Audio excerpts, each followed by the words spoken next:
নিতে যাচ্ছি দুপুরের খাবারের জন্য। ওখানে শুনেছি খাবার অনেক ভালো। Let's see.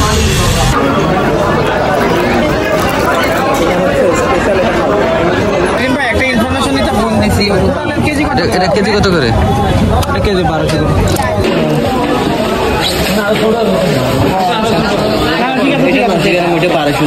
একটু ঝাল যদি চাই তাহলে সেক্ষেত্রে কি করা যায়?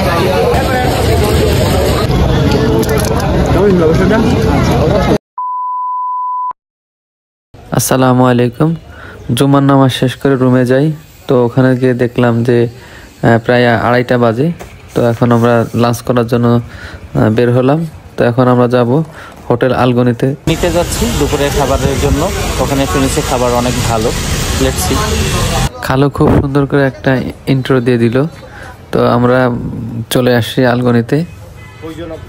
আলগনির এই ব্রাঞ্চটা সুগন্ধা পয়েন্টের যে রোডটা গেছে ঠিক তার অপোজিটে।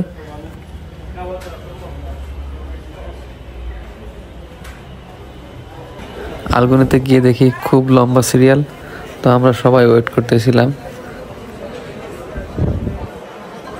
অ্যারাউন্ড 30 মিনিট পরে আমরা সিট পাই। আলগনির এরা সবাই খুব স্বাস্থ্য সচেতন এবং এদের দেখলাম সবারই মাস্ক পরা। তো এই জিনিসটা আমার কাছে খুব ভালো লাগছে। আমরা খাবার অর্ডার করলাম, আর আমাদের আইটেমটার ভিতরে মাছের আইটেমটা বেশি ছিল, কারণ কক্সবাজার আসছে আর মাছ খাবো না, এটা তো হতে পারে না। তো আমরা খাবারের জন্য ওয়েট করতেছিলাম। তো প্রথমেই ডাল আর ভাত চলে আসলো। তো আমরা আসলে খুবই ক্ষুধার্ত ছিলাম, আর ডালটা বেশ লোভনীয় ছিল। তো প্রথমে ডাল আর ভাত একটু খেয়ে নিলাম, বেশ মজা লাগলো। একটু পরেই আমাদের মেইন কোর্সগুলো চলে আসলো। সেখানে ছিল আলু ভর্তা, রূপচাঁদা ফ্রাই, লইট্টা ফ্রাই, গরুর মাংস, মুরগির মাংস আর সবজি।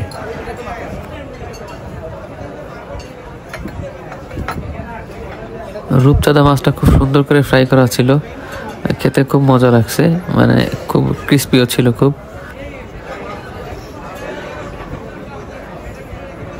রূপচাঁদার সাথে ছিল লইট্টা ফ্রাই। এই ফ্রাইটা অসম্ভব মজার ছিল এবং মুচমুচে ছিল। বিকালে যদি এই লইট্টা ফ্রাই আর সস হয় তাহলে তো কোনো কথাই নয়। আপনারা দেখতে পারবেন যে কতটা ক্রিস্পি ছিল লইট্টা ফ্রাইটা।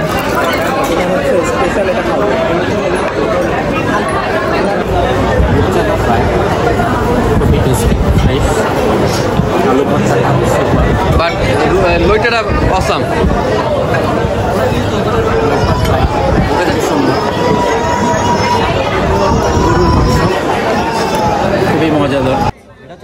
কক্সবাজার আসি আর মাছের বারবিকিউ খাবো না, এটা তো হতে পারে না।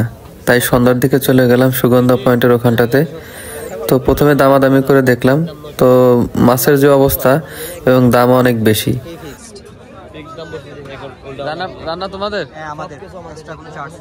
আচ্ছা, একটা ইনফরমেশন নিতে ফোন দিছি। এটা কেজি কত করে? কেজি 1200 করে। আমরা এখন যাচ্ছি বড় বাজার, ওখান থেকে মাছ কিনবো, ফ্রেশ টাটকা মাছ। কারণ এখানটাতে দেখলাম যে মাছের দামও বেশি আর মাছের মান অত বেশি খুব একটা ভালো না। এই জন্যই যাচ্ছি বড় বাজারে। চলে আসছি বড় বাজারে। তো আসলে আমরা একটু দেরি করে ফেলছি, প্রায় 9:30 মতো বাজে। তো সবগুলো দোকান বন্ধ হয়ে যায়। তো 2টা দোকান মাত্র খোলা ছিল। তো এক ভাইয়ের কাছে কোরাল মাছ ছিল, ওনাকে বললাম। তো উনি বললো ঠিক আছে, আমার কাছে খুব বড় সাইজ নেই, এই সাইজগুলোই আছে। তো উনি হ্যাঁ, মাছগুলো খুব টাটকা ছিল, এটা সত্যি কথা। উনি আমাদেরকে কম দামেই দিয়ে দিল।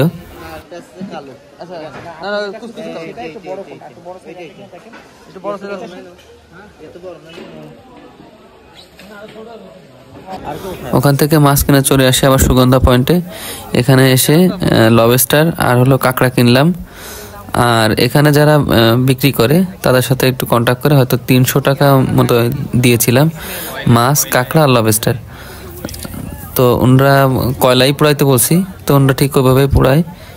এদিকে শুরু হয়ে গেছে বারবিকিউর প্রস্তুতি। তো আসলে আমরা ওয়েট করতেছিলাম কখন আমাদের বারবিকিউ আসবে। একটু হালকা ঝাল ঝাল করতে বলছি, ওরা খুব সুন্দর করে কয়লার আগুনে পোড়াই দিছে।